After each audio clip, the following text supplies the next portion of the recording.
Listen, single mothers are perpetual victims, in my opinion. In society, we have glorified the idea of being a single mother. A lot of women who have become single mothers don't look at it as a problem. They look at it as a situation to be glorified or praised, or in some cases, you're supposed to give sympathy to single mothers. It's something that is the norm nowadays.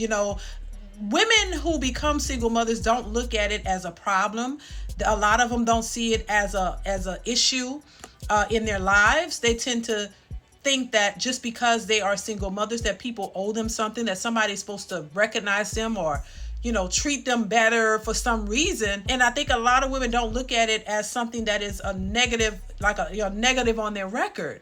And so I think we have to change that narrative because it's not helping. There's a single mother epidemic where a lot of women are out here struggling to raise these kids, and these kids are being raised without fathers.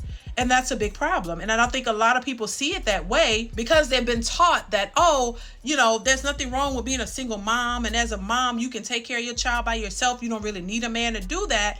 But statistics show otherwise, that these children are being affected by this very thing, that they're not being raised in a stable environment that consists of a mother and a father, and it weighs negatively on the children. And this is something that a lot of people aren't focused on, because there are women out here who are publicly saying that they would prefer to be a mother, but they refuse to get married, which means you don't want a stable relationship, you just want a baby, not considering how this is going to affect the kids involved.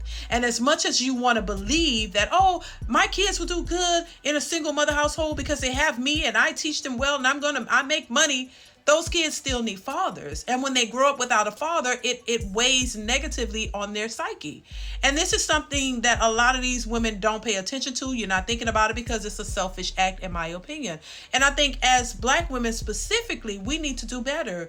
We need to start really fully understanding the effects of creating these broken homes, because that's what it is. No matter how well educated you are or how much you think that you can do it by yourself, you are not the only factor that plays a role in your child's life. It tends to have a negative impact on their lives. There are a lot of women who grew up without fathers. They somehow can't cope in life. It's a missing factor in their life, and it weighs on them heavily. And you have a lot of these individuals who need therapy, trying to find themselves, trying to figure out why, they have issues that are unresolved. It's a lot of times because they didn't have fathers in their lives, and either the mothers were traumatized and they grew up in toxic environments. And I think a lot of women think that they can do it by themselves financially, but when it comes to the mental aspect and all of the other stuff, that the psychological aspect of it, they're not considering that for the children. Instead of focusing on becoming a single mom and thinking that this is some type of empowerment and thinking that people owe you something and that you're a victim in all of this, you need to find out a better way to create a life that is beneficial to the children that you bring here. Those kids need proper guidance. They need two parents. I don't care what anybody says. A mother and a father in a child's life is super important. These children need fathers. And if you want your child to have the best outcome, you need to be careful with who you're out here willy-nilly making children with people that y'all would consider deadbeats. I think that is, you're doing your child a disservice. You're not giving your child the best opportunity. And when you hear women say, I want the best for my children, well, that is not giving your child the best by creating broken homes, because it's going to directly negatively impact your children. And if you don't want that, vet the people you're dating. And if you don't know these people, don't make a baby with them. If you're not vetting them and you're just out having a good time, then you don't know if this person wants children, if they're really going to be a positive role model for a child. You don't know that. It's all about a good time. It's about pleasing yourself.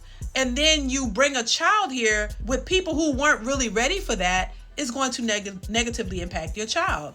And so I just think we got to think more into this and stop thinking that it's okay to bring these kids into this environment when it's really not. These women seem like they want to be victims, because now you get to say, these men messed over me and they treated me badly. Now I'm in this position. So no, feel sorry for me. Woe is me. That's still not going to change the fact that you're going to have to struggle to take care of that child by yourself. And that is not an easy way to go.